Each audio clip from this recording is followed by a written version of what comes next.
Hello to the beautiful, amazing human that is on the other side listening to this.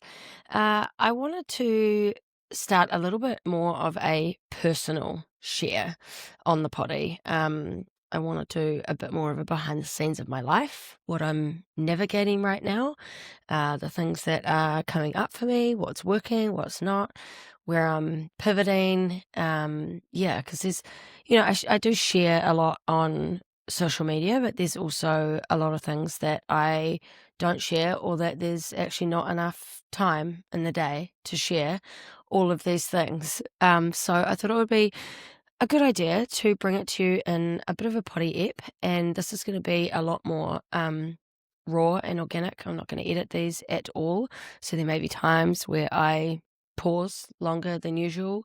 I just want to come on and riff, really. I've got some pointers of what I want to talk about, obviously.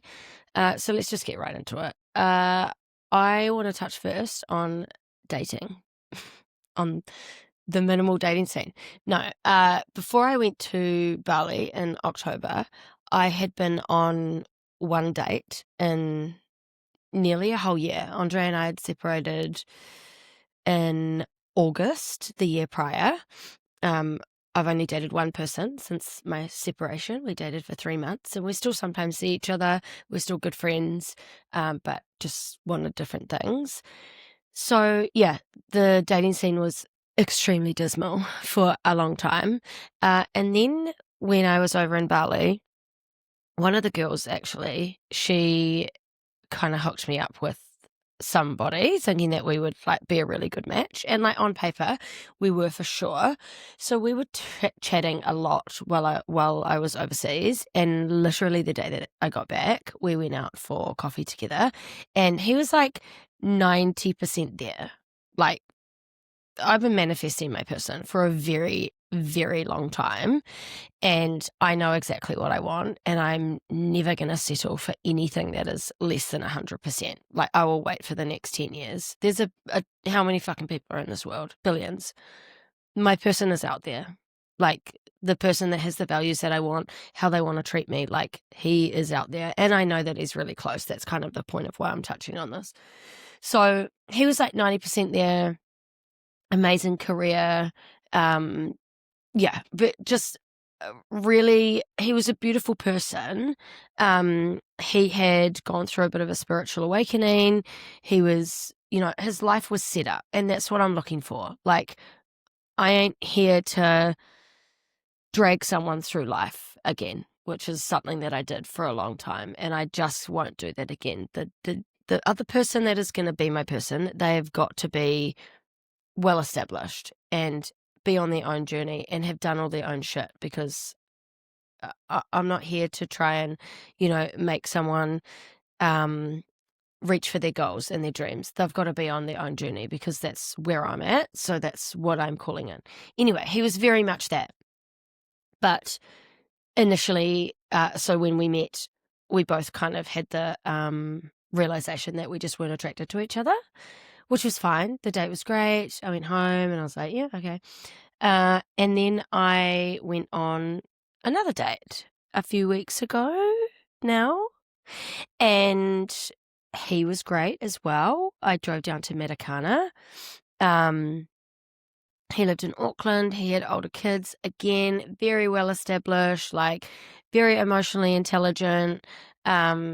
Yeah, just a really, really great guy. And it was a great date. Like, we spent probably 3 hours talking, but I just wasn't attracted to him. He was a little bit on the feminine side, and honestly, like, me personally, I would rather date a woman than date a feminine man.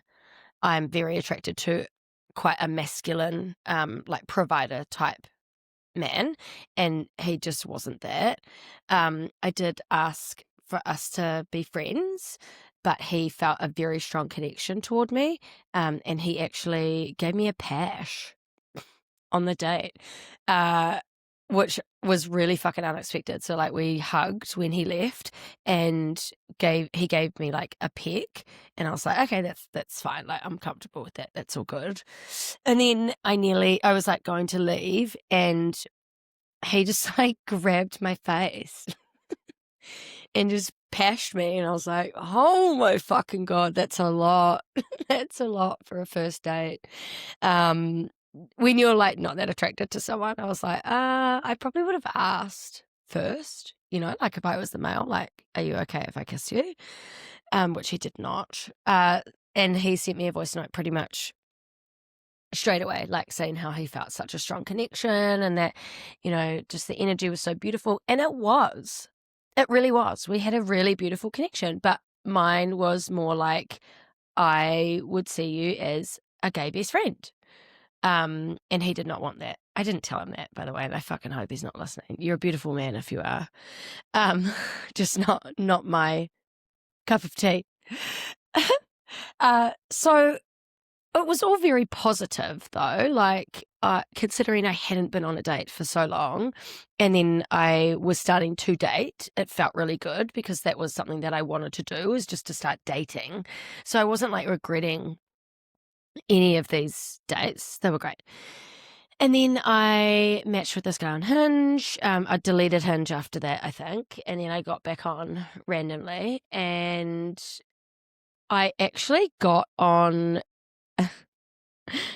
I actually went back on Hinge because I changed my settings to everybody.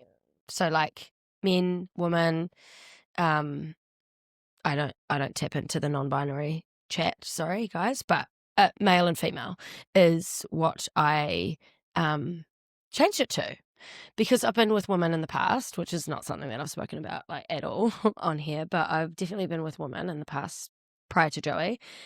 And it's not necessarily a man that I'm looking for, although I do love that like provider, that safety aspect, but that doesn't mean that a woman can't give that to you. What I'm looking for is a connection. I have felt the connection before with somebody. I went on a date the first time I went to Bali and felt probably the strongest connection I've ever felt with somebody ever. And I know now that that's the universe telling me that this is how it's going to feel when the real thing comes along. And I haven't had that yet. So that's why I have known that it's, it's not my person. So I changed it to everybody just to see what's out there. I don't know how I would feel about starting to date a woman, but I'm not against it. I'm just opening opening up the opportunity if it arose. I'm definitely attracted to certain women. And I think that if the connection was strong enough, I would totally be with a woman. I mean, how fucking good would it be to come home and your washing's folded and dinner's cooked and, you can both do your skincare and then get into bed and watch your favourite show. I mean, fuck, sounds pretty good to me. So anyway, didn't match with any woman. Matched with a man though, and he was in Warkworth. Didn't know a lot about him from his profile. He looked like he was like very emotionally mature. Seemed like quite an adventurous guy. He was mid-40s or 43, and we didn't chat a lot because I have a thing on my profile that says I'm not really into small talk. If you want to chat, let's just go for coffee, because I'm really not. Like, I don't have time for small talk, and I will know straight away, and I don't want to waste like 2 weeks of talking to then go for coffee and go, oh no, that wasn't right. I'd way rather just let's fucking go for coffee like tomorrow. Let's just get it over and done with, and we'll know. I ain't here to waste time. So we didn't chat for long, and then he just pretty much asked me for coffee straight away. And we had it planned for, I think it was the week after Rufus, which I'll get to. And I was just like not feeling great in myself. So I moved it and we met on Monday, just gone. And so a week ago from when this episode will be out, it'll be a week ago. And we both got to the place at the same time. We went to Waipu, to the Cove, and we got there at the same time. And honestly, for like the first 5 minutes, I was like, fuck, is this my person? Because I have been visualizing, and although you shouldn't like visualize details, it's, when you are visualizing a person, you still have like features that come to mind, right? Of like what you're attracted to. And so organically, when you are doing manifestation and visualization, you kind of have this like image of what somebody's going to look like, of what your person's going to look like. So I kind of have this image, and I was like, fuck, is this him? Amazing teeth, like great hair, slicked back, sculpted face, really styly. I was just like, whoa, okay, now we're talking. The first probably like 15 minutes was great. He, like, the waiter would come over, and we still hadn't even looked at the menus. We talked a lot. It seemed quite like flirty at the start, which was really nice because it was probably it was like the closest that I'd felt to actually feeling something on a date, in a like more romantic, sexual way. And then probably about halfway through the date, I just or maybe not even halfway, it's probably like a third of the way, I just started realizing that this guy doesn't know how to ask many questions about me. He just didn't seem that into me. I feel like I was kind of holding the conversation, and there were a lot of chats about his life. So I would ask like deeper questions, like how long have you been single for? What was, what happened in your separation? Like things that you want to know about somebody on the first date. And I just felt like they weren't reciprocated. Like he didn't really get creative in terms of wanting to get to know me. So I got a bit bored, and I was like, okay, this is a little bit boring. And then I don't know what he was trying to get at here, but it was like the end of the day, and we were going to get his dog and go for a walk. His dog was in his car. He owns a Tesla, so he has dog mode. So the dog was fine. Everybody, don't fret. And we were going to go for a walk. So he got up to go to the toilet, and he was like, don't pay.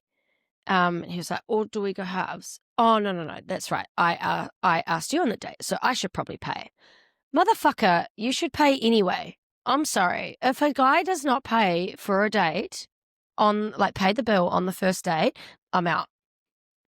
That is a huge walking red flag for me. Like, this person, might I add, is extremely well off, very, very well educated, amazing on paper, and he should have paid for the date regardless, and he should not have made that comment.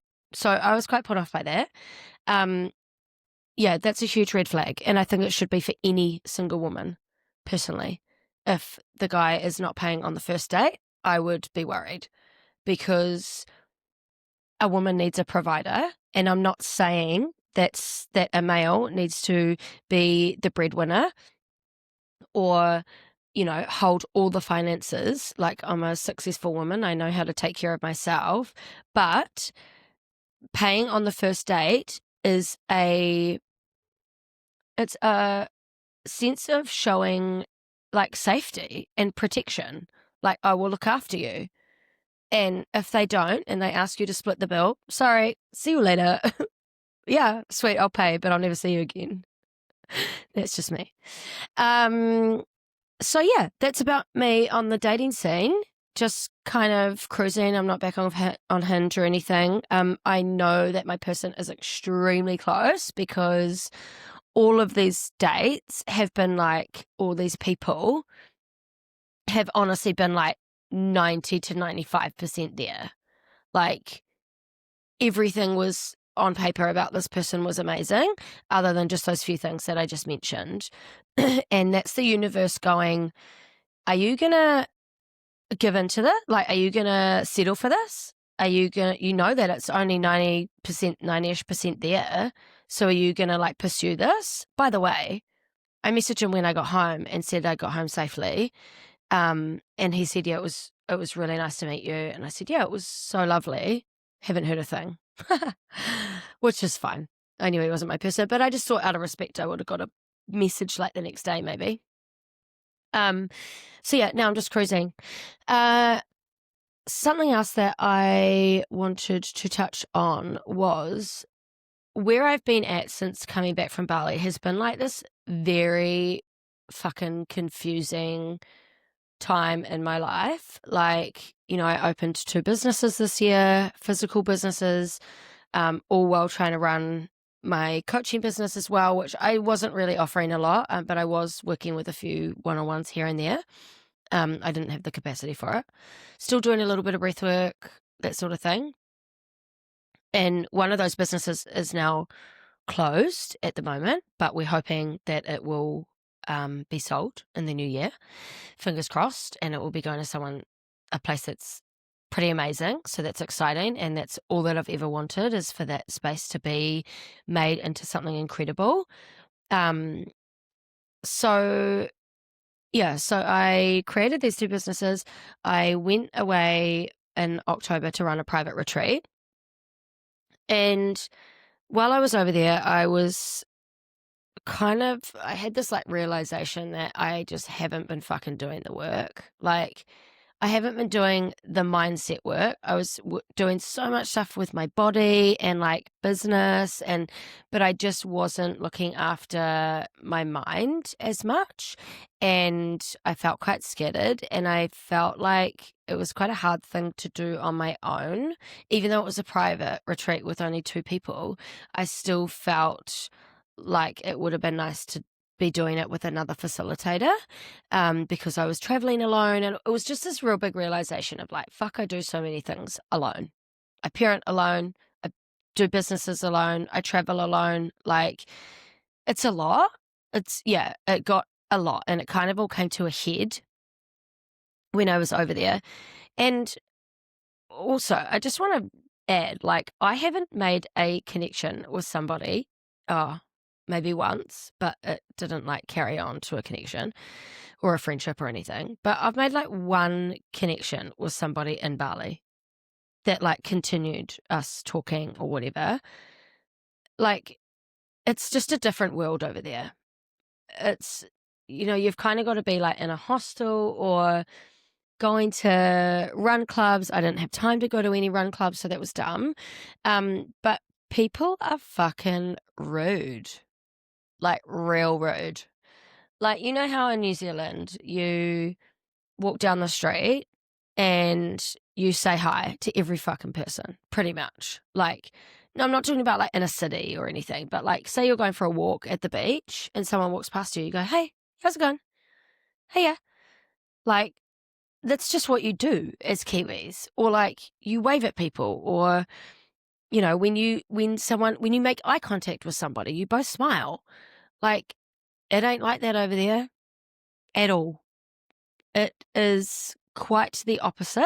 It's very hard to connect with people outside of partying. And obviously I'm not a partier much anymore.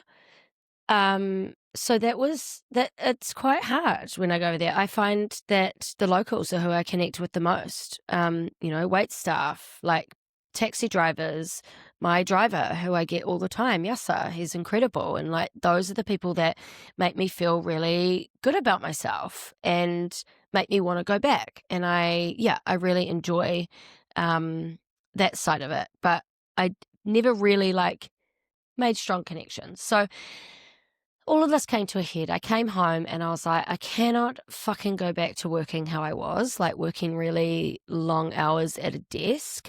And I also cannot go back to being on my own as much as I have been. So it was a real, I was like, I'm going to take the month of November off, like pretty much off work. I can't say completely off. I run a physical business. I have, I've got things that I've got to get done. There's shit that's got to be done, but just not like starting any projects or looking into any offers or anything like that. I was like, no more creating, just fucking chill for a month. Like, I feel like my body was just coming down off, honestly, like 8 years of shit. Like, I bought, sold and renovated houses for nearly 7 years, the whole duration of my relationship to Willow's dad was buying and selling property. I'd just bought my first house before we met. And then going through the separation and then jumping straight into, where I am now. I renovated this house. I renovated a studio. I renovated the gym. Like, it was a fucking lot. My body was just like, slow down and chill out and just take some fucking time off. Like, you're actually manic. And although at the time, while building these businesses and stuff, I didn't feel like I was stressed. I really didn't. Like, hand on heart, I did not feel stressed. I carry a very big capacity of being able to do things, but I look back now and I know that it's still, even though I wasn't under stress, it wasn't healthy. The amount of work that I was doing, the amount of physical work, the amount of, back-end systems, like we couldn't afford to pay anybody to set up our systems. I couldn't afford to pay anyone to set up my systems here. I did fucking everything. I had the help from my sister to renovate where the gym is now. That was amazing. But other than that, and obviously Laura helping me with creating, her and I doing It's a Vibe together. Other than that, everything was done on my own. Like, social media, back-end systems, like, fuck systems. Honestly, I did a 10-hour day at my desk yesterday just trying to set up some back-end systems so that the right people get sent the right emails when they book the right class, because I don't want to pay another $200 a month to up my software for the booking system, because I've already got a system that can set up like an automation to do that. But to set up the automation is a fucking nightmare. And I thought I had it, all done and ready. And then I had a client book in for a class and she was like, hey, I've booked into this class, but I've received these 5 emails of different classes. And I was like, for fuck's sake. So I messaged a friend of mine, Larissa, who has a, like an AI tech web company. And I was like, help, please help me. We were on the phone for half an hour and we got it sorted. Thank you, Larissa.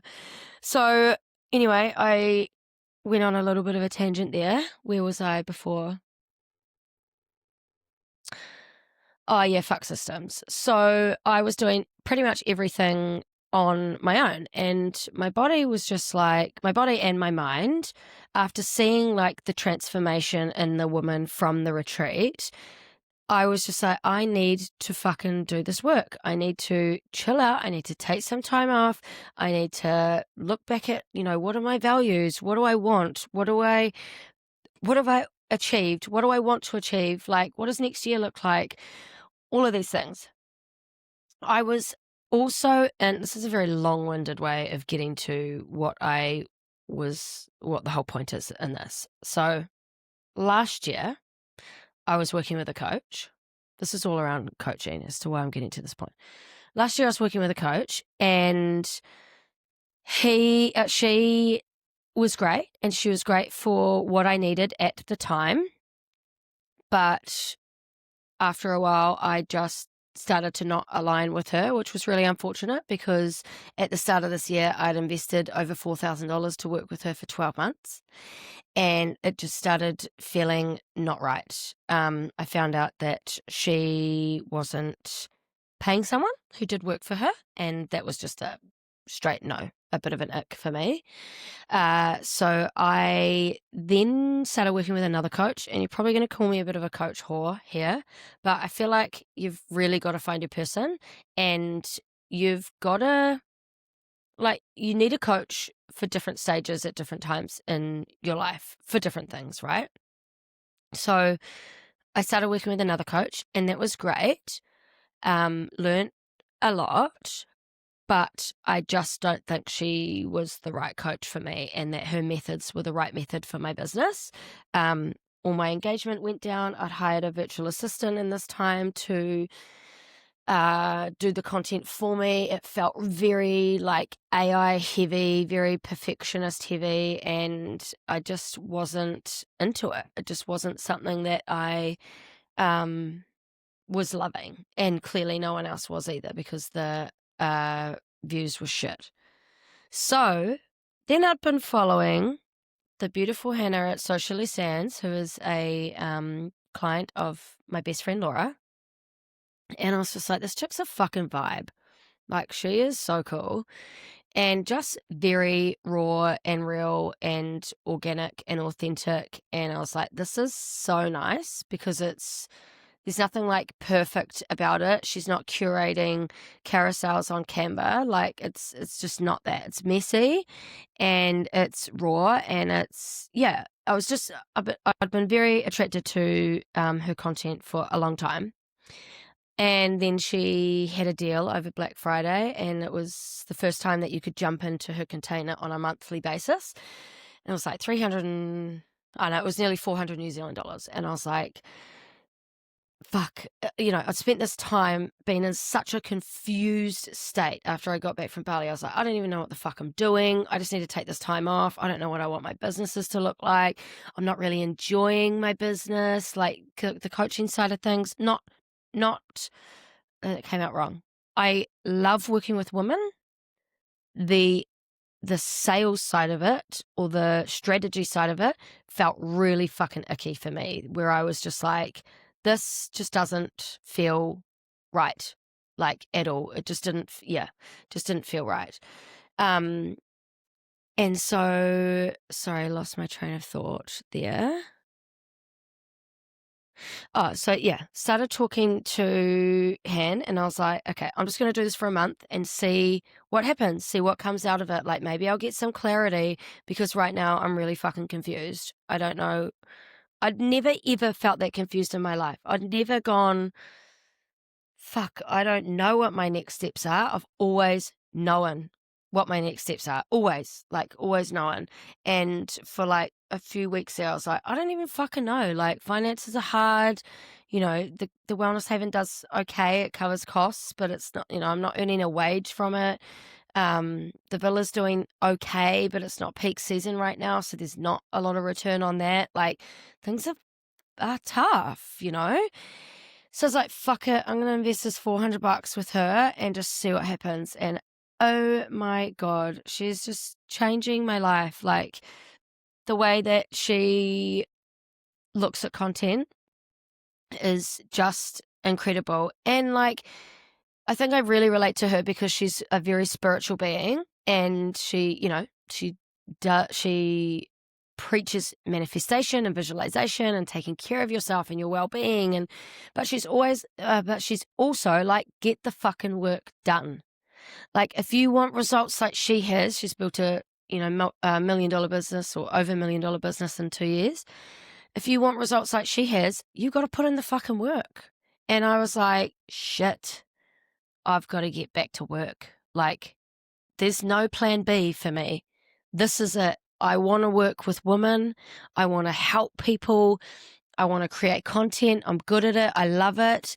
So since then, and I want to make a change. Like, I want to leave a fucking legacy. Like, I've got massive visions. Like, I want to do public speaking. I want to have multiple wellness havens. I want to have a team of people where we, run retreats throughout the year. And like, there's, just huge vision. And I was like, there's no fucking plan B. For a while there, I was looking at getting a job. And I was like, no, can't get a job. I mean, if it really came down to it, I would. But no, there's no plan B. This is it. Plan A, going hard or going home. And so she's been the fucking kick up the ass that I really needed. And ever since then, I've just been like in my business, like working on it, just in the back end, setting up all of my, working out my pillars, getting all my hooks, but also just creating content on the fucking fly and getting it out there, not like, oh, I got to plan it all and then you got to create it all, because that's what feels icky.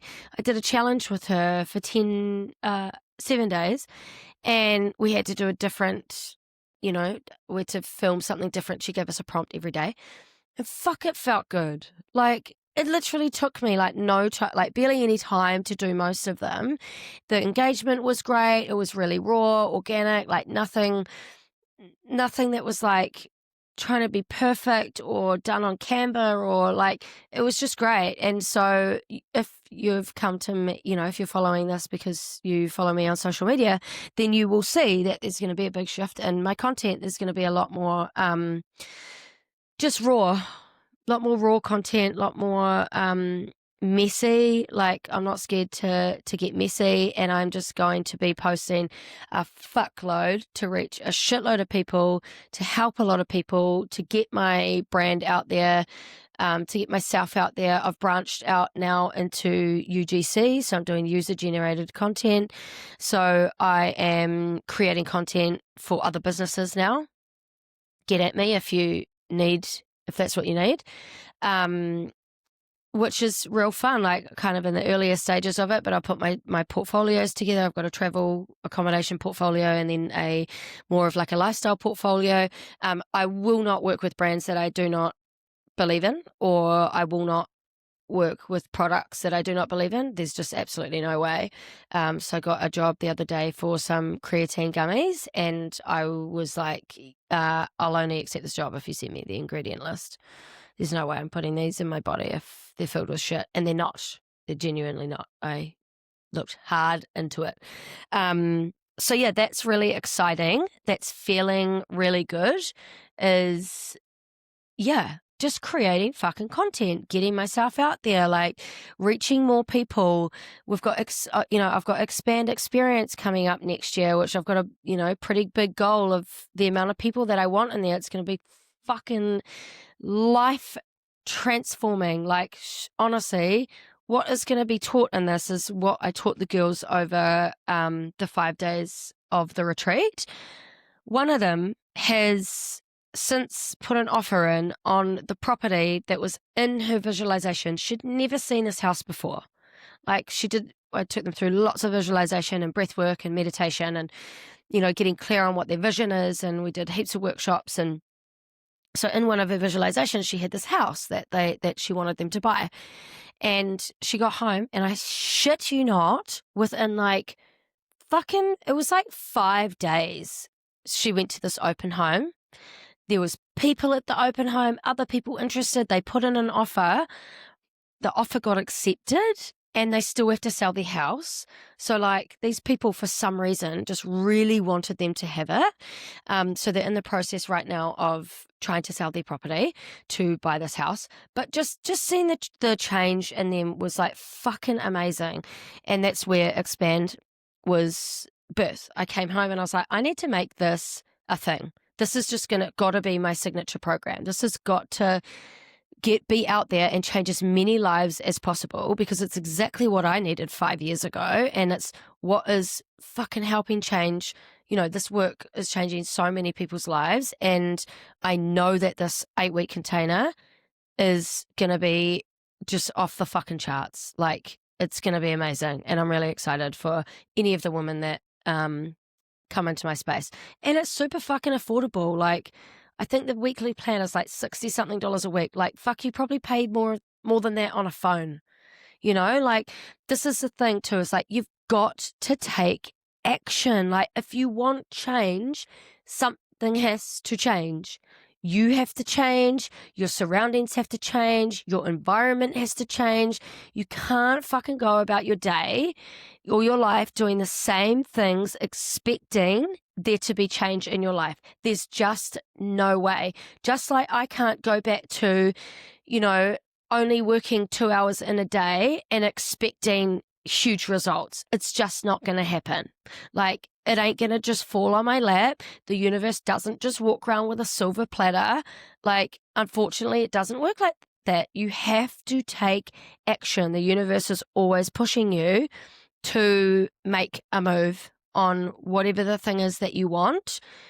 It gives you these little breadcrumbs of okay, if you really want it, then you need to feel that fear and you need to go after that thing. And then once you've done that and you've shown me that you're worthy enough, then I'm going to gift you with way more abundance. But you're not going to get the abundance if you don't follow the breadcrumbs. If you keep getting these ideas in your head of I want to start this, I want to do that, this is how I want my life to be next year, and you're getting these ideas and you're not following through, or nothing's coming from them, then sorry, honey, but nothing's going to happen. There's nothing that's going to change, and it's going to feel fucking scary. Like, it does. None of this has felt easy. Do you think that, investing $200,000 in an investment overseas this year was easy? Like, no, it was fucking scary. Like, but honestly, YOLO, because I ain't here to fuck around. Like, well, I'm actually kind of here to fuck around and find out, but I am here to make big moves, and that's got to be scary. Like, it can't be easy. And I think people see this stuff online of like passive income. I'm just going to do this and earn heaps of money, and like high ticket affiliate stuff. And like, I'll just like, no, it doesn't actually work like that. Like, you have to put in the work to get the results that you want. And most people are just not willing to go there. And that is the difference between those who succeed and those who don't. Anyway, sorry, that got a bit intense there. You can tell I'm very fucking passionate about people changing their lives. Like, literally, that's all I want to see, is for people to just have better lives than they have now. Because I see so much, especially in whangarei, it is, and I try not to tap into this sort of energy often, but it's kind of a realization that whangarei has quite a low vibrational energy. People feel it. It's almost like you go from Auckland, and I'm not saying Auckland is a high vibrational energy at all, because I don't believe it is either, but you go like, let's say Matakana, Mangawhai, like really beautiful energy. People are like out doing things. People have got money. They're spending. There's things to do. There's places to eat, And then you kind of come a bit more north, and you come into whangarei, and like you end up in fucking Otaka, And then you get into the city. And then there's Okara. Like, yep, we've got, what's it called? The Town Basin. That's quite a high vibrational place, I find, high frequency. And then you get on the outskirts, like where I am, whangarei Heads. Like, you don't have that sort of energy here. You don't have that sort of energy out at Tutakaka or Nangaru. Well, not generally, anyway. And then you kind of go a little bit more north, and you go to places like Kirikiri, Paihia, Russell, and it's just a different feeling. Again, people are like out doing stuff. It's just different. So I try not to, I don't even know where I was going with that, sorry. I try not to like tap into that, but it is tough being in being such a, I want to live an extremely big life, very, very big life, but it's kind of hard to do that in whangarei. It's quite hard to do that in whangarei. And I will one day potentially move. I don't know, but I can't do that. I've got Willow, and she's got her dad, and I would never ever take her away from him. So, and I love where I live. Like, whangarei Heads is incredible, and I don't want to leave. But I'm all for trying to make the places that I am a much better place. So that's my goal. Something that I will just briefly touch on that I haven't spoken about at all this year, because it's not been my place to say, and my family, we're all very private, quite private people. But in my immediate family, there has been cancer this year.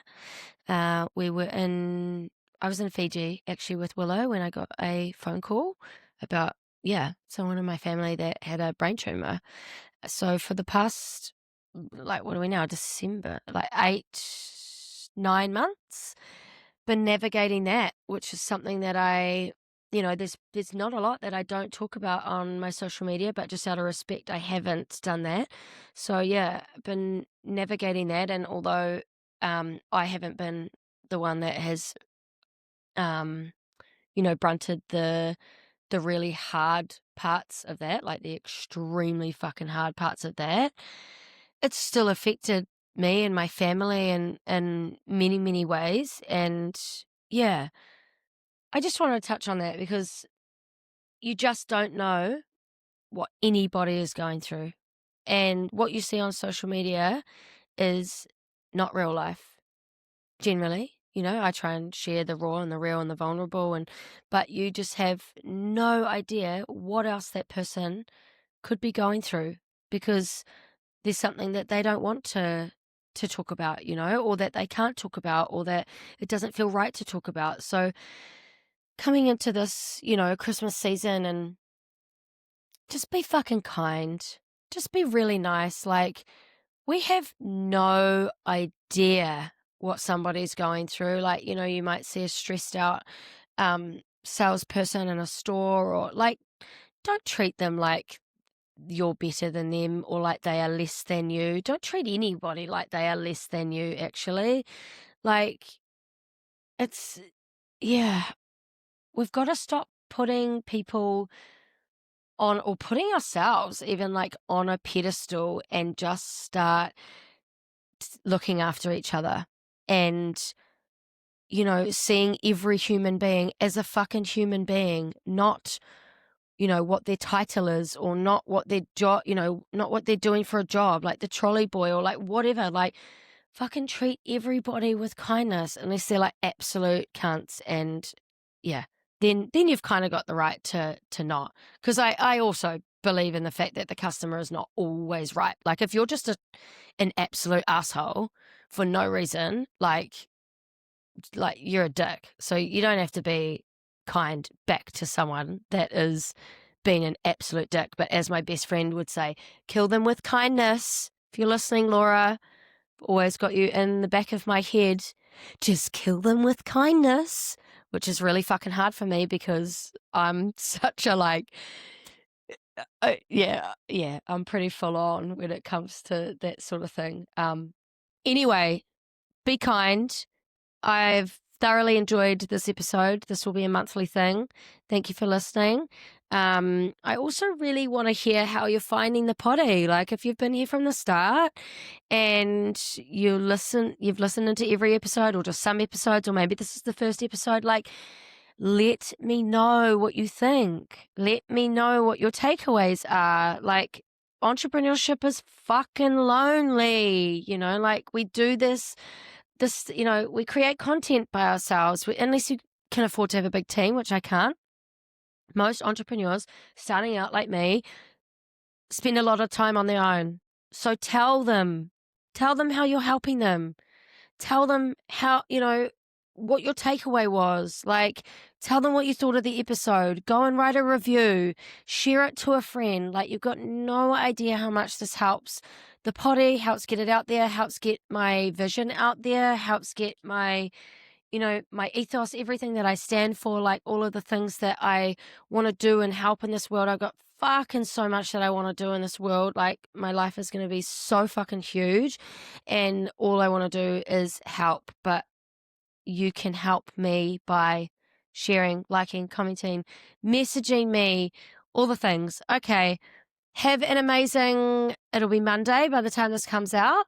Have an amazing rest of your Monday and an incredible week, and try not to stress too much about Christmas shopping, because no one fucking cares anyway.